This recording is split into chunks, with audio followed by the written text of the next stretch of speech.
Okay, great. So welcome to everybody online and in the room. I'm very pleased to welcome to this seminar Frank Dudbridge from Leicester, who we've had the pleasure of working with in the past a lot on the disease progression work, and he's going to talk to us about MR-Egger today.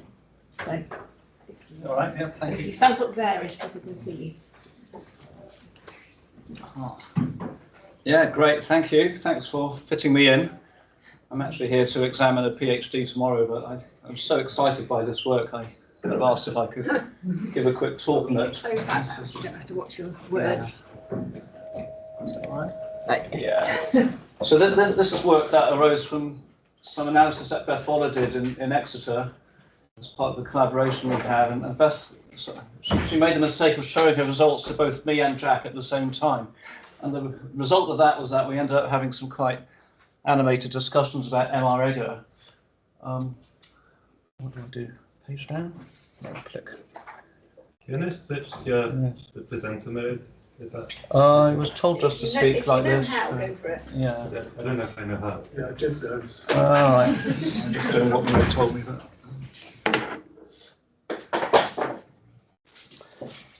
I don't know. Oh wait. Sorry, tell me. Isn't it in the 3 dots? Is it in the what? Just 3 dots. Sorry, I don't know if you tried it.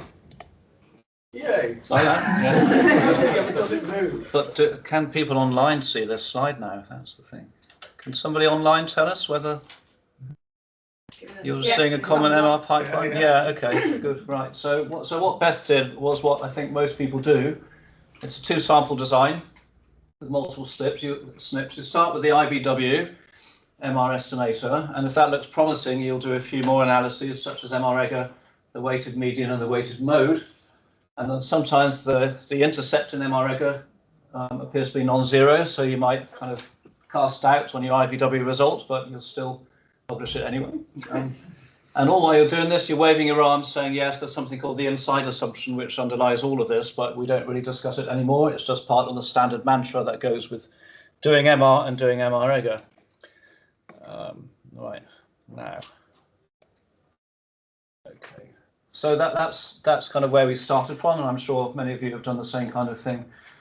So here's the DAG, which I'm sure you all know. So just to fix my notation, so the gene exposure effect is going to be, I'll call that gamma. And then I call big gamma is the total effect on the outcome. Right? So the total gene outcome effect, that includes the path through the causal effect, which is beta, plus the 2 pleiotropic paths here. There's one, I call this a direct path, that's alpha. That's this path here, and an indirect path that goes to the confounders. Okay, parameterized by phi. So looking at that, you can see that big gamma is linear in gamma, and the coefficient is just the causal effect. And basic MR assumes that all the pleiotropic effects are 0, and then we get the ratio estimate by taking the ratio of the 2 estimated effects, the gene outcome, over the gene exposure. Right. And so when we do IVW, what we're doing is meta-analyzing the ratio estimates across all the SNPs to get, we basically take an average of the ratios to get an overall estimate of beta, assuming that all the pleiotropic effects are 0. Okay, through the whole talk, I'm going to ignore this path here. I'm only going to think about these direct effects here. So the alphas are all 0. That's a fixed effects meta-analysis with inverse variance weights, hence the term IVW. But actually, it's just a weighted average or weighted mean. All right. And that is mathematically the same as doing this regression. So we're going to regress the big gammas on the little gammas, where the coefficient is beta, and we fix the intercept to 0. Okay, and with appropriate weights, these are the inverse sampling variances of the big gammas.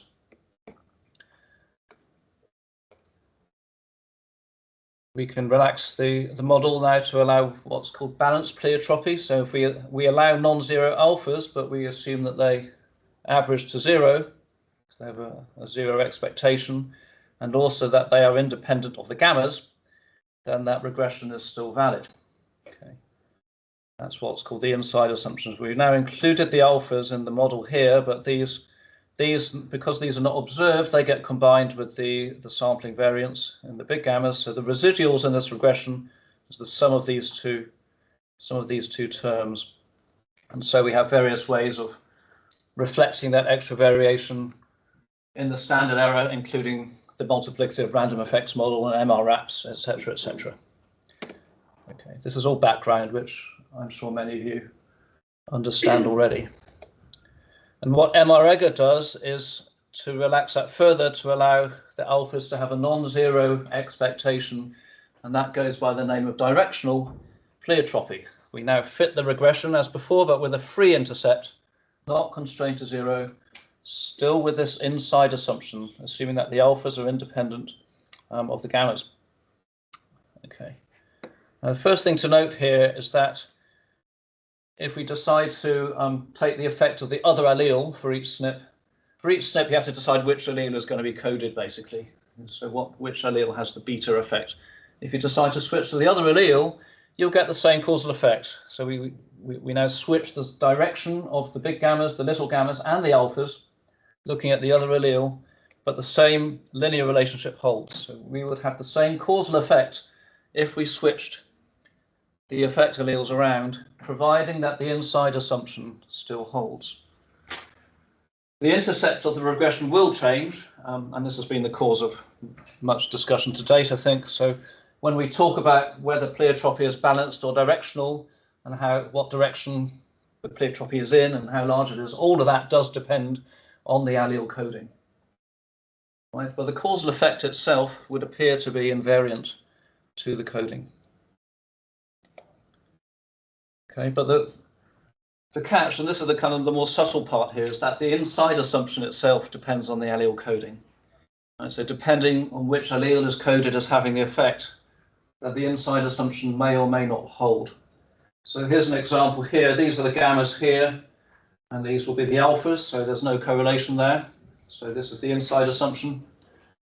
Alphas and gammas are independent, but if I just arbitrarily decide to take these SNPs here and recode them so that the other allele has the effect, then these SNPs will now get recoded to the blue points on that graph there.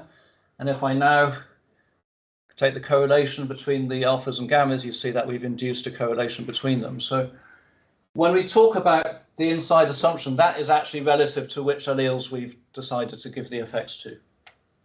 Right? And when we talk about, so inside stands for instrument strength independent of direct effect, but we're not actually being specific about or really clear about what are the quantities we are talking about being independent. Right? And the actual quantities that are independent are the allele effects, not the SNP effects.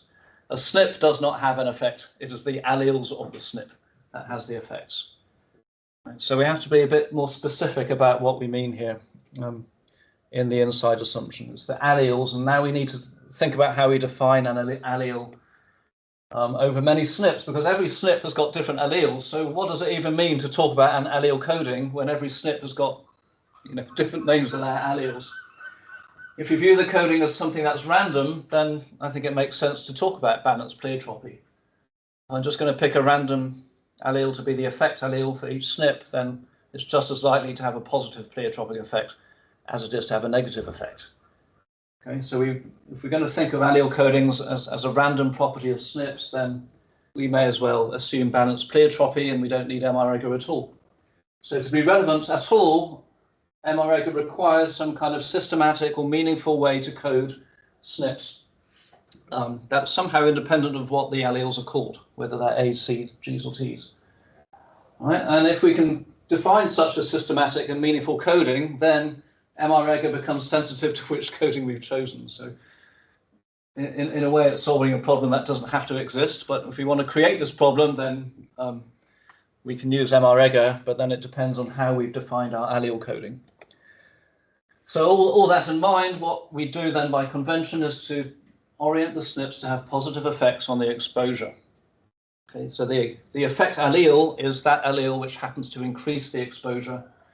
And this is the default coding that's almost from the start has always been used with MR-Egger, and that's the one that's in your software, it's coded into that. And we can now define the inside assumption in terms of alleles rather than SNPs. The pleiotropic effect alpha of the exposure increasing allele is independent of the effect of that same allele on the exposure. Graphically, it's something like this, right? So all the exposure effects are positive, and then we assume that the alpha pleiotropic effects are independent of those positively coded effects.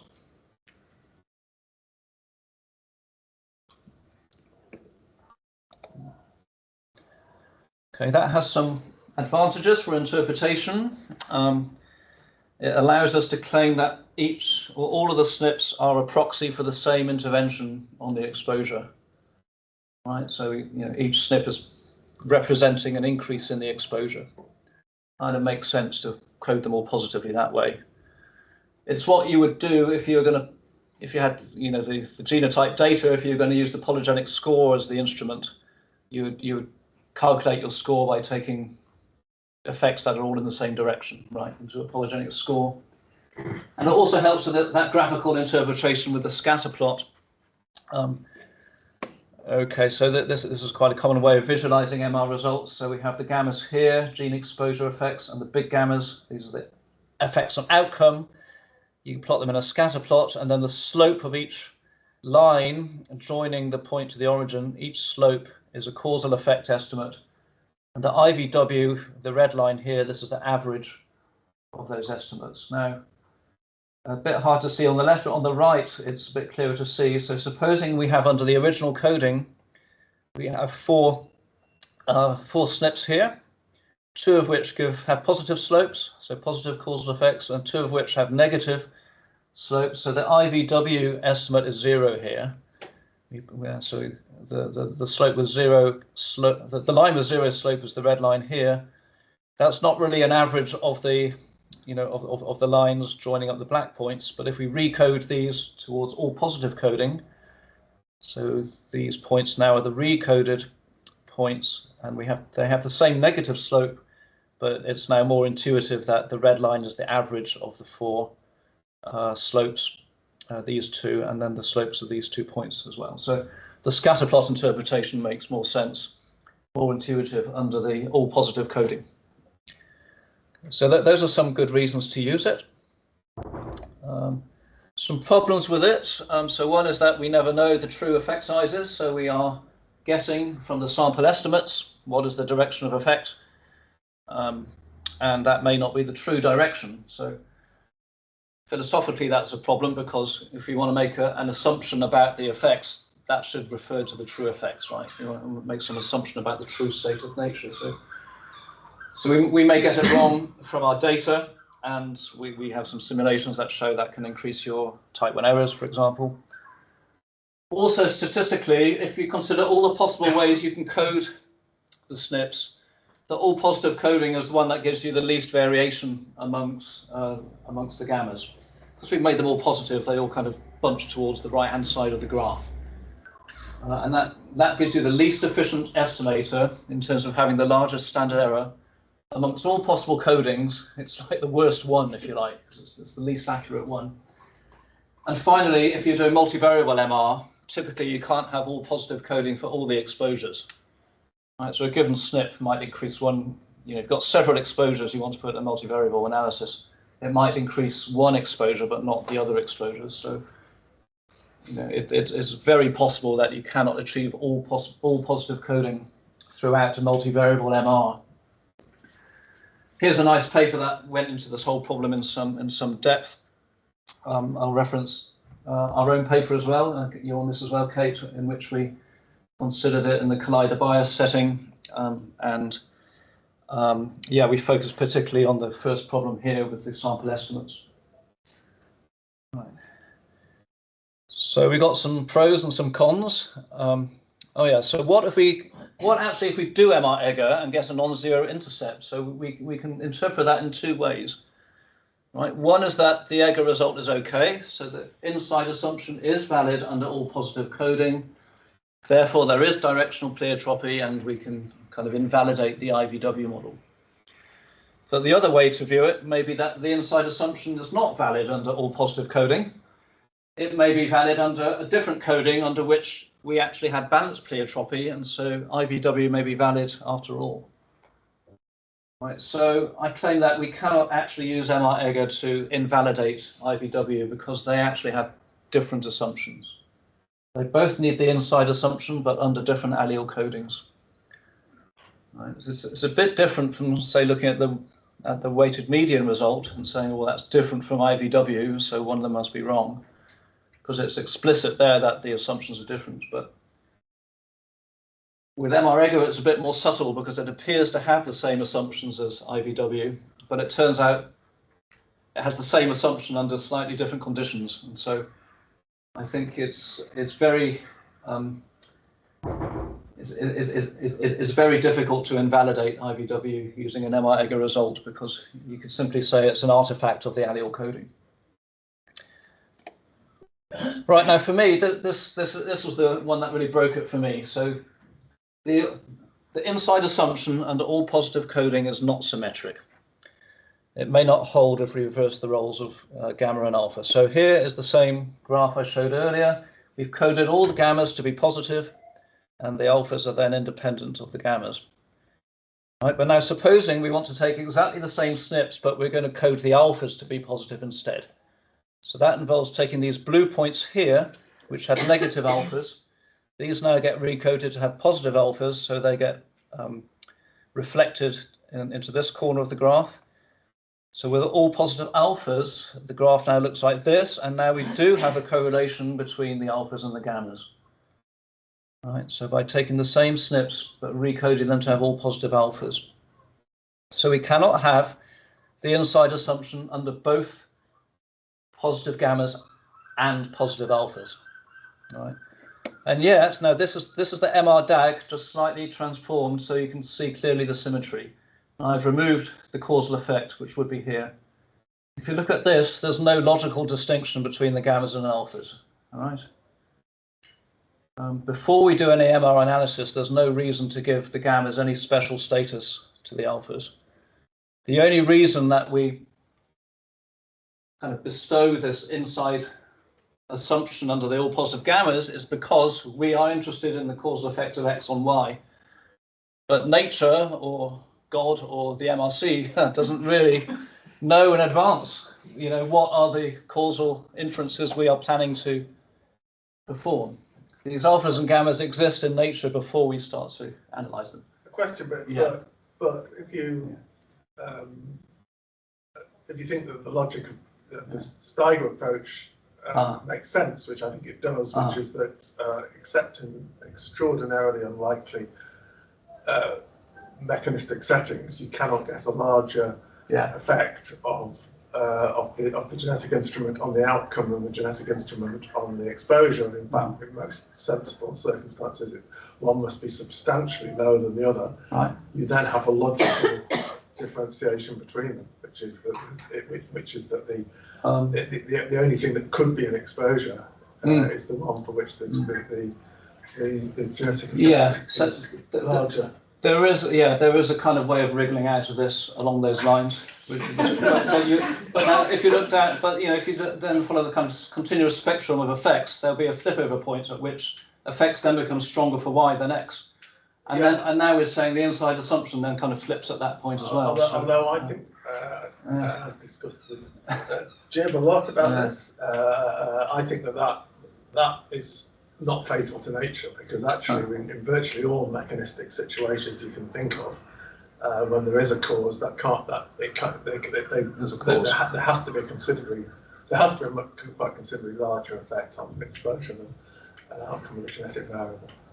But there should be a region of exclusion when we're agnostic and we say we can't learn anything about the causal direction of X and Y in that region. I take the point. Yeah, one could kind of navigate through this, if you like. For SNPs with clearly stronger effects in one direction, but then you also have to take a symmetric view though and say the converse holds if I look at the SNPs with stronger effects in Y as well, and then we have to decide on what do you do about the middle ground where it's a bit indeterminate. Yeah, but for me this is kind of problematical. Yeah, sorry, Jim. Does your argument depend on there not being a a path from X to Y here. No. So, yeah, so if that's the case, then it's navigable with that Stiger logic. But, Yeah, if you want to like accept there is a direction in this, then I suppose you're allowed to say that gammas and alphas can have a logical distinction, and so we can allow the inside assumption. But you're doing MR precisely to say what that. Exactly. To interrogate that causal. Yeah, we're only doing this to kind of discover that arrow, so. So we think it's discoverable. Yeah.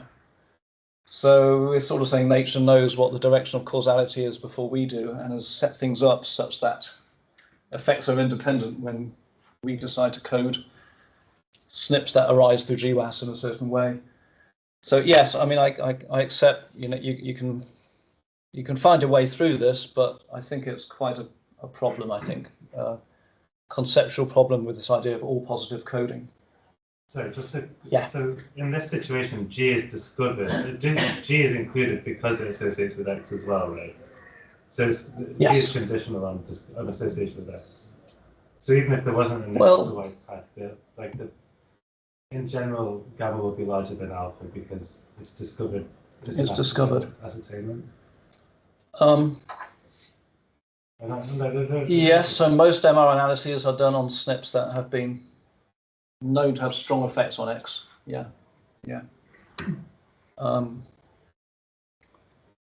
might not matter to the argument. I was just thinking, just clarify. Yeah.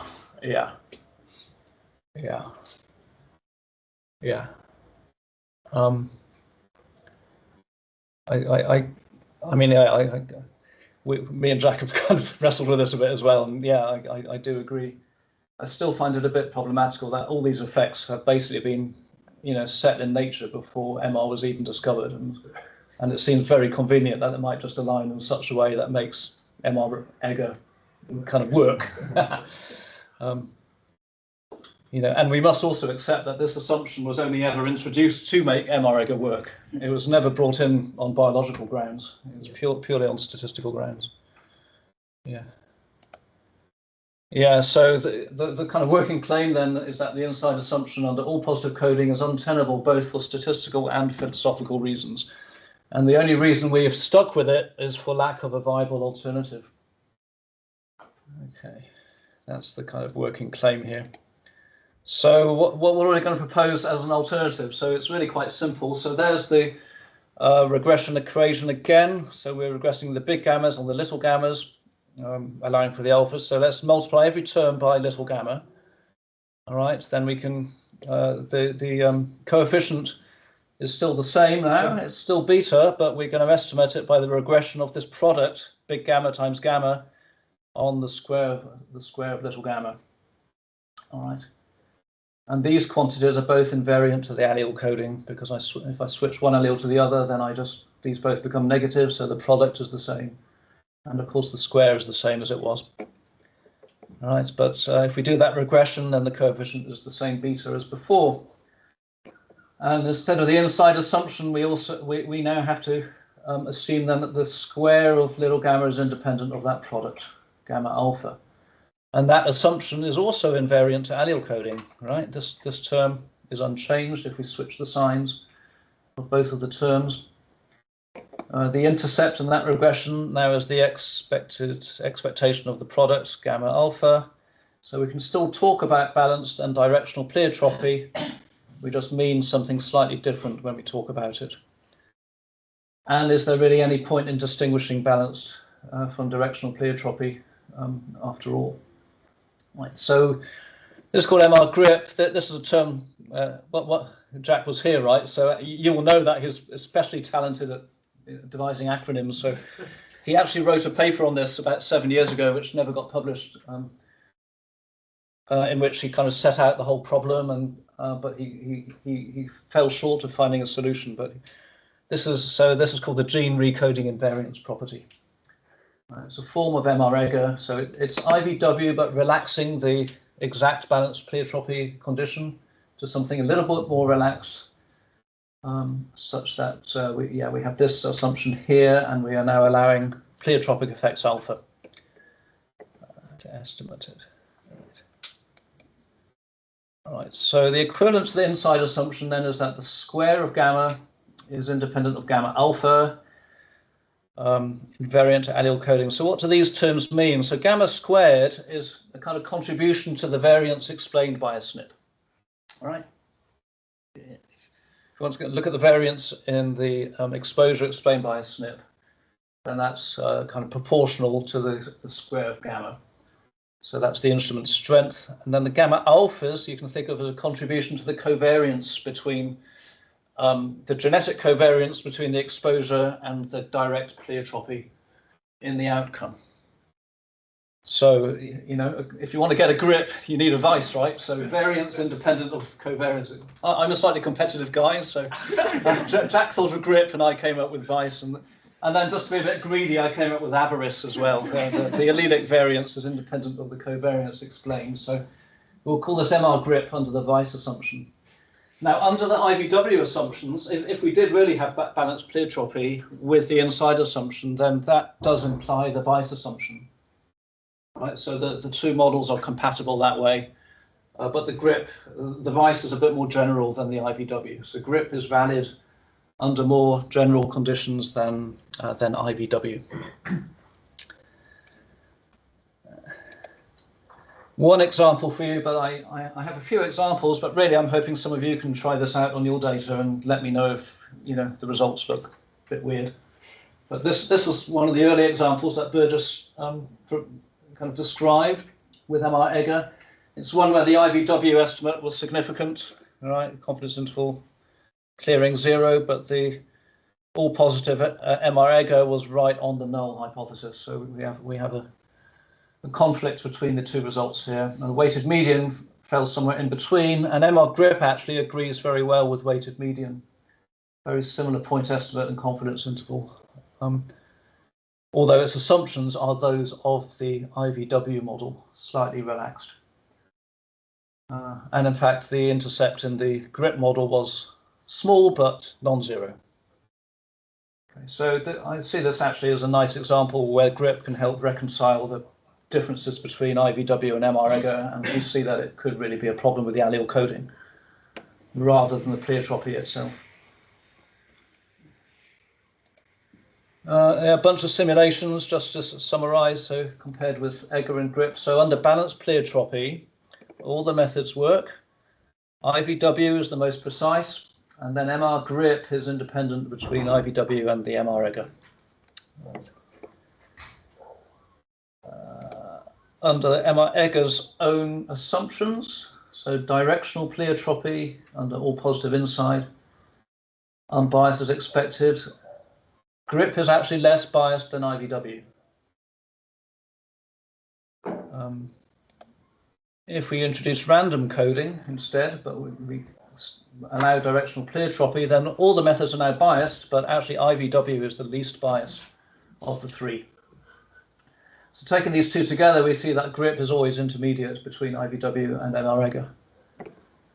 Right, and then finally, I think the last one for now. So we can simulate data under the vice assumptions. So the covariance is contributions are independent of the variance contributions, but there are pleiotropic effects present. So our new method is unbiased, and both the other methods are biased. Interestingly, they're biased in different directions. Right. And there's a bunch of other stuff which I won't bore you with, but oddly enough, I find that if you look at standard errors, for example, and bias and lots of other scenarios, the MR grip seems to follow the weighted median very closely. So although they are kind of different methods, different assumptions, they seem to have very similar behavior in simulations and also in most of the data that we've looked at so far as well. Okay, we can extend the idea quite easily to multivariable MR with a few more assumptions thrown into the mix. Index event bias, it will work for that as well. And we can do it at one sample MR as well using this trick called collider correction, which Jack developed a couple of years back during his Bristol days, I think. So, yeah. So this is very much, I think, a workable idea, what I'd really like to do is have people try it out on some more data so that we can really be confident in including this in the toolbox. So to summarize, IVW is still okay. Don't panic. It's, okay if we assume the valid instruments or allele coding is random. I think there are some problems with the all-positive coding we use with MR-Egger, both statistical and logical limitations with it. The coding was only ever devised to make MR-Egger work, and MR-Egger only ever works, or it's only ever relevant if we assume the existence of a systematic coding. So we kind of have a slightly circular scenario here. It was only ever introduced for pragmatic reasons to make MR-Egger work. Having said that, it is a valid way of coding the SNPs, so we have to accept that given the existence of such a coding, we need some way to allow for that in MR. Yeah, I think so. Tingwen Zhao, for example, in Cambridge, who I ran this by, he was a bit more skeptical because he just said, well, allele coding is random, and so we don't need any intercept whatsoever. But I'd be a bit more pragmatic than that. Given that systematic codings can be described, we have to allow that nature may have kind of bestowed the effects to follow that coding. That said, that particular coding does have some limitations, and so here's possibly a more satisfactory model that achieves the aims of MR-Egger without some of those limitations. MR-Egger was only ever introduced to relax the balanced pleiotropy assumption of IVW. All the rest of it about allele coding was just introduced to make it work, but the underlying aim was to relax that assumption a bit more, and we can do that with the MR-Grip model in a slightly more elegant and logically consistent way, if you like. So a bit of code there, the GitHub. I've written it to be compatible with your MR package. I'd be delighted if you would include it in the package, but I'd be even more delighted if you would test it on your own data first, and then when we're all happy with it, it'd be wonderful if it could be incorporated into that. So thank you very much.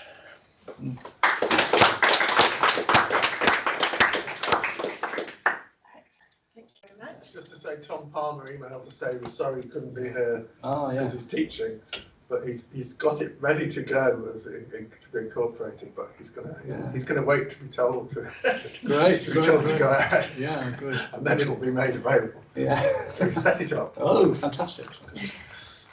Brilliant. So, questions in the room or online? Somebody must have a question.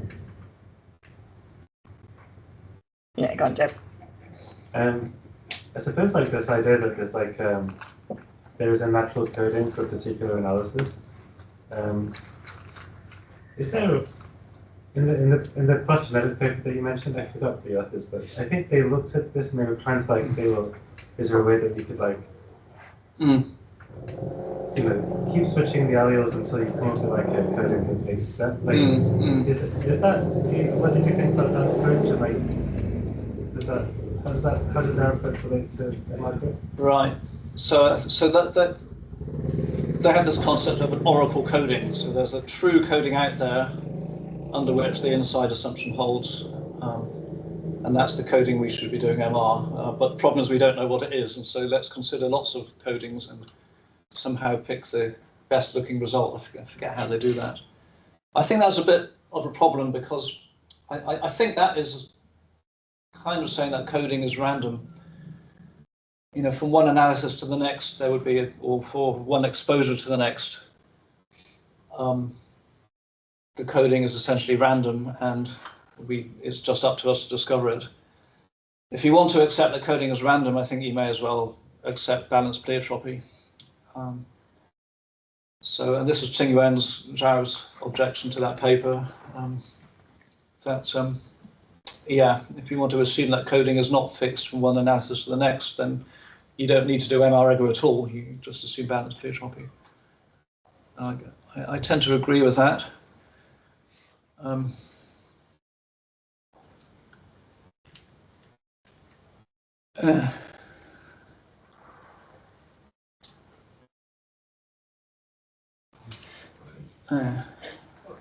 So I think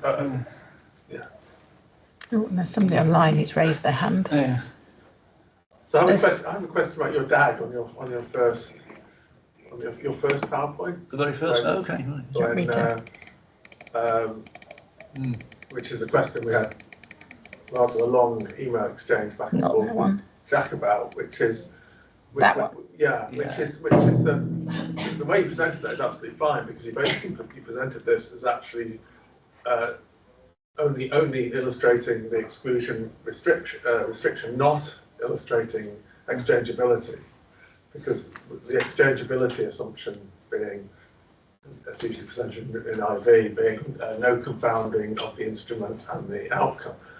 Because what you're showing here are just two forms of pleiotropy. You're showing conventional direct horizontal pleiotropy, and then you're showing what is essentially correlated pleiotropy. The arrow going in that direction will be the exclusion restriction. Yeah. So you're not showing IVT. But then, and what you're saying here, I actually agree with everything that you said, really. But is that the main problem, which wasn't realised in 2015, which were really with MR, because it wasn't so much of a problem then. The main problem now is correlated pleiotropy.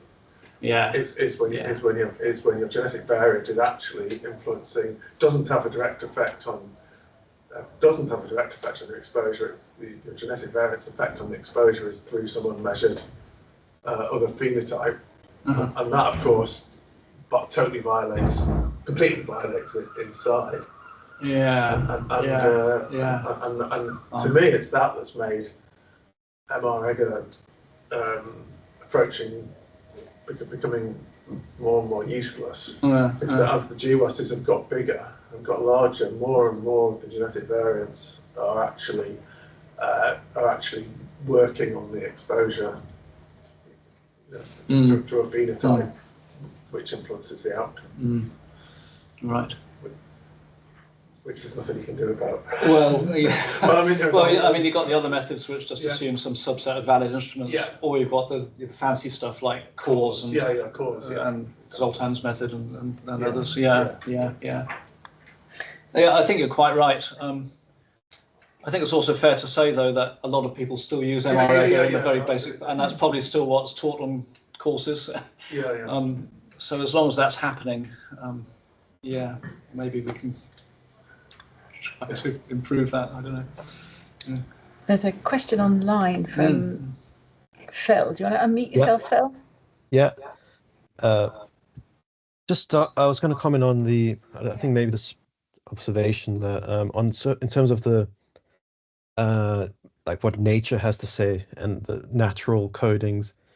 I think there's just a paper that's just come out from UK Biobank looking at the whole genome sequencing data and proteins, and I think one of the conclusions of the paper was that non-coding variants are as likely to increase as to decrease protein levels.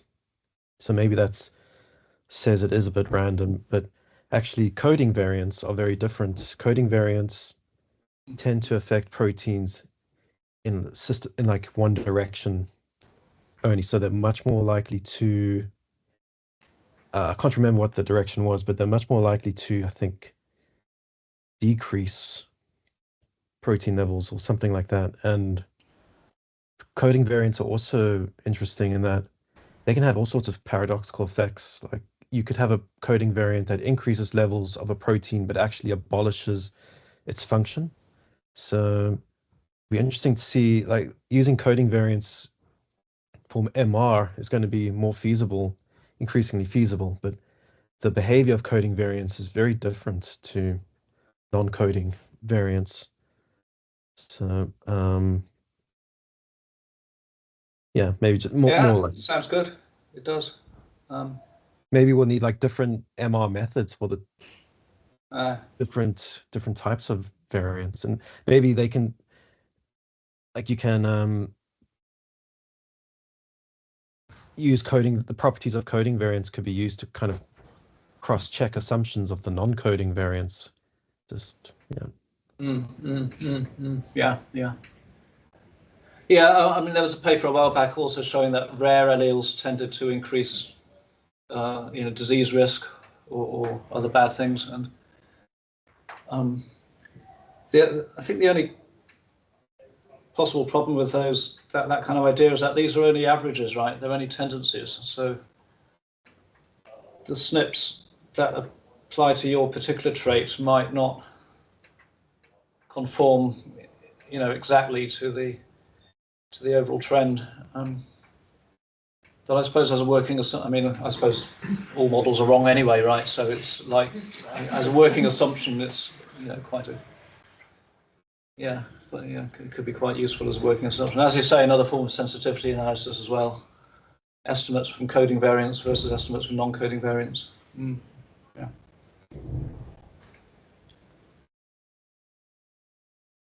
Can I ask a stupid question? Yeah, please. So when you say you want us to try it out and any obviously stupid answer, what would lead you to, what would be an obviously stupid answer, I guess is what I'm looking for. Well, because if it always falls in between the other two. Oh, but maybe it doesn't. Maybe you have data where it goes a way out answer. We had a case actually with Beth Boller's work where I had to change the weights in the regression because she got an answer that was very different from all the others. Or standard errors that are all over the place, or something like that. Yeah. So it should by and large be roughly the same standard errors, and it looks like mostly in the middle of the other two. That's probably what we're hoping for. Yeah. What I didn't talk about was weak instrument bias, and that I think is more of a problem for this method than others. I do have a formula that is unbiased, but it needs to be tested on a lot more data sets before we really believe in it. So if weak instruments would be a really good testing ground. Frank, does it then extend to the multivariable context more easily? The group method? Kind of, yeah. So as you've asked, that's my extra slide. There's various ways of doing it. This is the simplest one, right? So there's a multivariable MR model right there. So we can just multiply everything by the first gamma, the gamma for the first trait. So it all looks like this. Yeah, and then we just fit the multivariable regression again. And then we have the inside or vice assumption would now apply to the first trait. Right, but we could do that for any one of the traits. So I could have multiplied through by the gamma 2s instead, or the gamma 3s, so forth. So that there are as many ways of doing this as you have variables in the model. Or indeed, you can multiply by 3 or any odd number of these parameters you could multiply through by. So you could do it in many different ways, and each different way will have a slightly different assumption underlying it. But yeah, that's the trick. The other thing you could do, and this was actually the first thing that Jack thought of, would be to, if I go back to, so back to here, instead of multiplying through by gamma, I could divide everything by gamma. So this now is the causal effect, beta, the ratio estimate. Okay, I divide by gamma, so that drops out, and then so this is now an intercept, and this is the coefficient of 1 over gamma. That's another way that we could do this. Yeah. That was actually the first idea we had, but very numerically unstable. You're dividing by small numbers, so then we came up with this instead. So that there are loads of ways. I could multiply by gamma cubed, and it would work as well, or gamma to the 5th. But interpretation, a bit more tricky. So this is the one we like.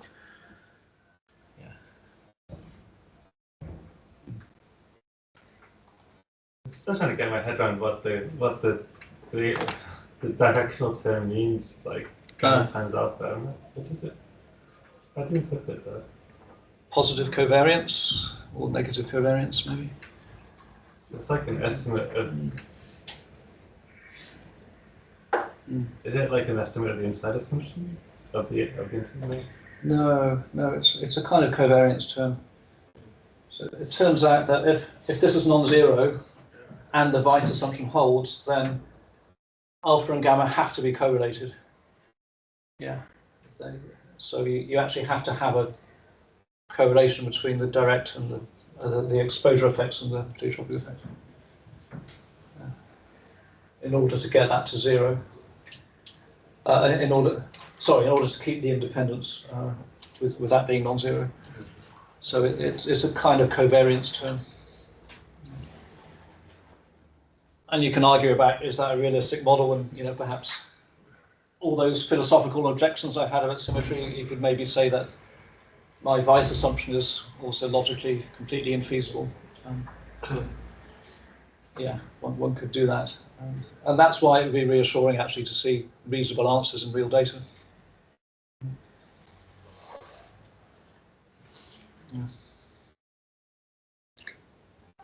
Any more questions online?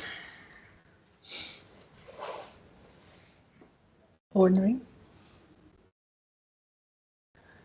In that case, I'd like to say thank you very much. All right, okay, thanks. And everyone try it out. So everyone needs to try it out and report back to Frank. Tom's got the code apparently, so his code probably works unlike mine. So.